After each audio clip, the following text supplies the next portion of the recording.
mas é muito bom estar aqui no auditório com crianças correndo e nós tentando debater educação. Bom, então eu primeiro gostaria de me dirigir sempre aos professores, mas hoje especialmente eu não vou falar só para os professores. Eu quero falar um pouco com os pais, para quem ainda está indeciso e para quem não conhece um pouco o projeto, para ser mais uma voz aqui para repensar o que foi dito. Então, o primeiro ponto, eu acho, é problematizar o nome. Quando você escuta escola sem partido, a grande maioria das pessoas vai declarar adesão, porque o nome coloca para nós uma falsa dicotomia. Ou a escola é sem partido, ou a escola é com partido. Inclusive, os defensores dizem que quando você é contra, é porque você é a favor que a escola seja dominada por um único partido. Não é bem assim. Esse é um pouco do discurso que apela muito bem para o senso comum e coloca tudo em falsas dicotomias. Para mim, esse é um projeto de escola, e um projeto de escola que remove da escola o seu caráter educacional. O que não é surpresa, porque no site do movimento, por exemplo, eles têm um livro indicado, o professor não é educador. Com relação a isso, então, para tirar essas dúvidas, quem educa, quem deixa de educar, quais são os objetivos da educação, o colega já citou, mas eu vou citar de novo porque é muito importante. Artigo 205 da nossa Constituição. Educação, direito de todos, dever do Estado e da família, será promovida e incentivada em colaboração com a sociedade. Então, não é só a família, não é só a escola, é uma tarefa colaborativa entre família, escola e sociedade. Não acho que essa briga de quem educa é só a família, é só a escola, isso não nos leva a lugar nenhum. Segundo objetivo, então, muito se diz, ensinar a pessoa a pensar criticamente, formar para a cidadania, é fazer a cabeça dos alunos. Então, quais são os objetivos previstos na nossa Constituição? Visando o pleno desenvolvimento da pessoa. Então, como é que você vai construir esse pleno desenvolvimento sem mobilizar valores em sala de aula? Valores como o respeito à diferença, o diálogo com o outro. Além disso, o preparo para o exercício da cidadania. Eu já vou voltar a esse ponto. E a qualificação para o trabalho. Então, primeiro problematizei o nome, esse aqui eu acho importante para começar. Então, o que eu vou tentar argumentar com vocês aqui é por que tantos professores são contra esse projeto. E vou começar, então, desconstruindo alguns dos argumentos que foram mobilizados. Primeiro, os professores alegam ignorância quando são contra o projeto Escola Sem Partido.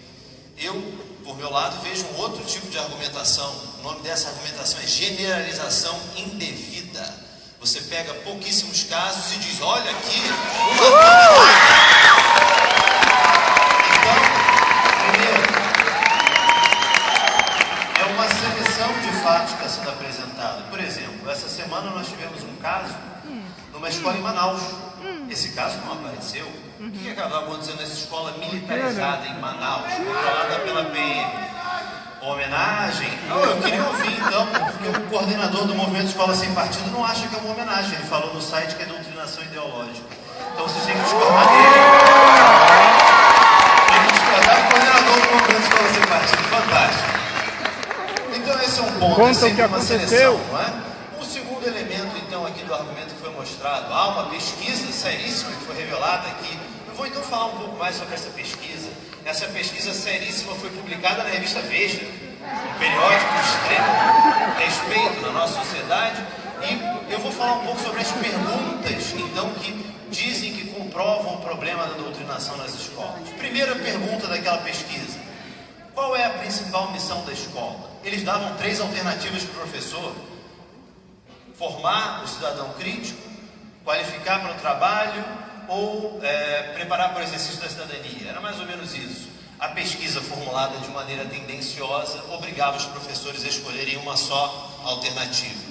Uma grande parcela dos professores, então, identificou que o grande objetivo da escola, o principal, é formar para a cidadania. Então, a revista Veja, Escola Sem Partido, dizem, está aqui a prova. Pois eu repito, são 3 objetivos constitucionais da educação. Então, os 3 são indissociáveis. Quando um professor forma para a cidadania, ele forma ensinando as matérias e formando um trabalhador ético. Um ponto. Segunda pergunta que foi explorada aqui pelo debatedor antes de mim. Como você avalia o seu discurso? Politicamente engajado, às vezes engajado, neutro. Então, somando o politicamente engajado e às vezes engajado, 80% dos professores De novo, formar para a cidadania é um ato político. Então, tentar reduzir a política ao partidarismo não é um equívoco, é algo feito intencionalmente pelo movimento Escola Sem Partido. Então, quando a gente ensina o diálogo com a diferença, quando prepara para o exercício da cidadania, isso é um tema político, isso é política em sala de aula. Então, os professores não estão admitindo que eles doutrinam ninguém naquele momento. E eu agora vou tentar desconstruir com vocês. E uma outra frase que foi dita aqui, só retomando os argumentos anteriores. Os bons professores estão salvaguardados, não precisam se preocupar. Pois então, acabamos de ouvir um áudio de uma professora sem autorização dessa professora. Um processo que corre em sigilo de justiça. Mas isso eu acho que vai ser resolvido depois. E ela não está aqui. Tá logo. Esse é o procedimento da Escola Sem Partido. Basta a denúncia e o professor nunca é ouvido. E ainda querem que os bons professores se sintam seguros. Bom, então eu vou desconstruir 3 argumentos que foram apresentados e são comumente apresentados. Primeiro, é apenas um cartaz. Segundo, garante elementos já previstos na legislação. E 2, uma tentativa de dissociar o projeto da atuação do movimento. Vou começar então pelo garante elemento já previsto na Constituição. O colega aqui já falou previamente, se fosse tão garantido na Constituição, a PGR, o ministro do Supremo, a Procuradora Federal dos Direitos do Cidadão não teriam considerado inconstitucionais. O que nós temos aqui, na verdade, é uma interpretação de elementos da legislação. Uma interpretação, ao meu ver, distorcida, e por isso ele é considerado inconstitucional.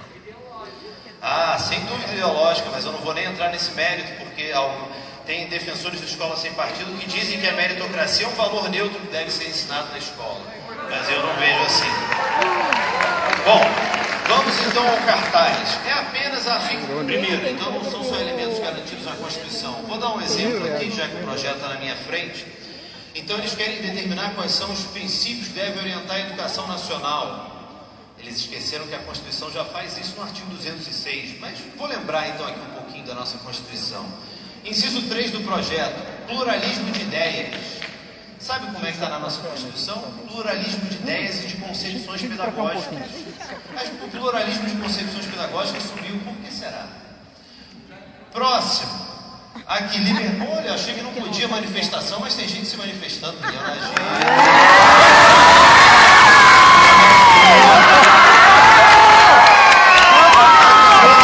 Os professores se manifestarem durante a fala dele, está falando aqui.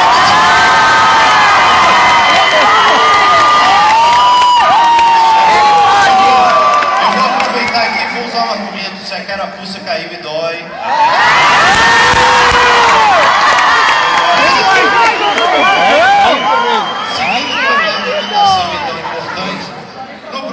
Liberdade de consciência, de crença. Alguém estava com cartaz aí, pode levantar de novo, só para a gente lembrar como é que está na Constituição?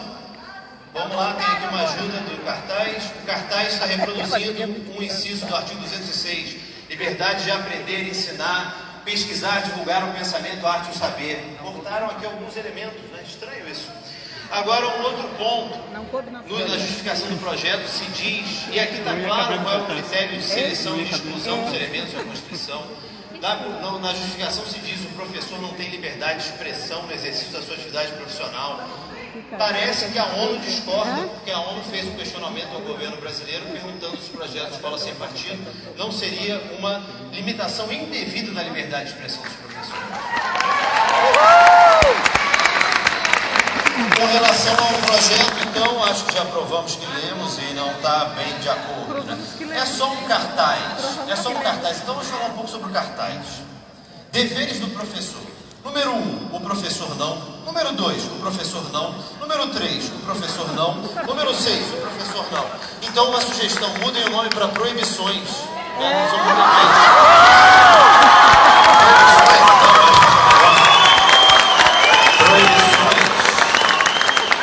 proibições formuladas de maneira tendenciosa misturam elementos que são realmente condenáveis com elementos mal formulados.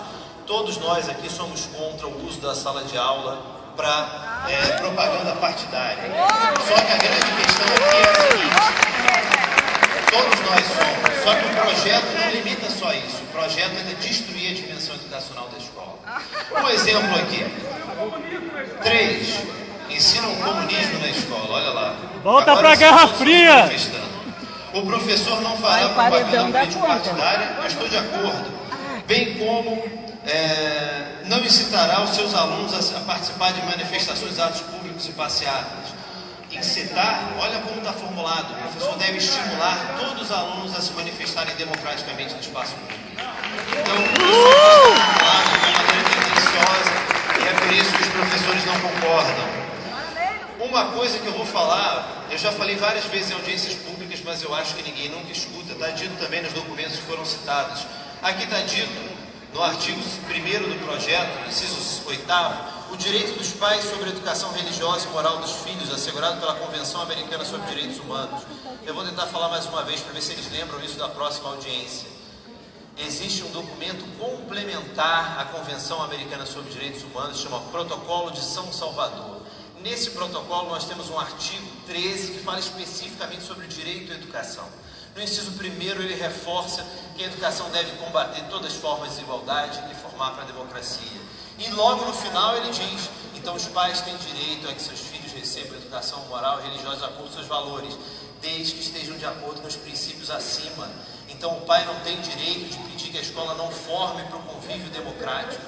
A escola não tem o direito de pedir para que a escola não combata a desigualdade. Essa é a tarefa constitucional da escola. Educa em casa. Exatamente, escola laica. Agora, com relação à atuação do movimento, eles tentam dizer, olha que os projetos, e a gente não pode falar do movimento. Para quem quer discutir isso aqui, eu acho muito importante. Entrem no site do Movimento Escola Sem Partido. Lá vocês vão encontrar vários elementos muito importantes sobre como eles veem a educação. Então, por exemplo, lá tem um ícone chamado Síndrome de Estocolmo. Ah, é essa mesmo. Síndrome de Estocolmo. Vergonha de ser professor. Olha lá, meu Deus. Olha só, parece que a carapuça está caindo, hein? Desculpa, não vou pedir para que, pela primeira vez, quando alguém contra estava falando, houve uma manifestação. E aqui ao lado? Se acalma. Não sabe contar, Lucas? Espera acabar o debate, Vamos respeitar como até agora foi feito. E a gente respeitou todos os debatedores do contra e vamos continuar assim até o final. Então, como eu ia dizendo, no site do Movimento Escola Sem Partido você pode encontrar um ícone chamado... Estou descontando meu tempo. No site do Escola Sem Partido tem um ícone chamado Síndrome de Estocolmo, que é a síndrome no qual, para quem não lembra, é aquela síndrome no qual alguém foi capturado ou sequestrado, se apega emocionalmente ao seu captor. E o que diz o site? Então, quando um aluno defende o seu professor contra uma acusação, é porque ele estaria sendo vítima de um sequestro intelectual. Veja bem como esse movimento consegue a relação entre professor e aluno. Então, tudo isso é muito importante. Nós precisamos... Não. Olha só, mas... Mais uma participação. Difícil de continuar assim, muita gente querendo. O pessoal vamos fazer a nossa parte. Vamos esperar, deixa ele terminar. Deixa ele concluir, por favor. Então,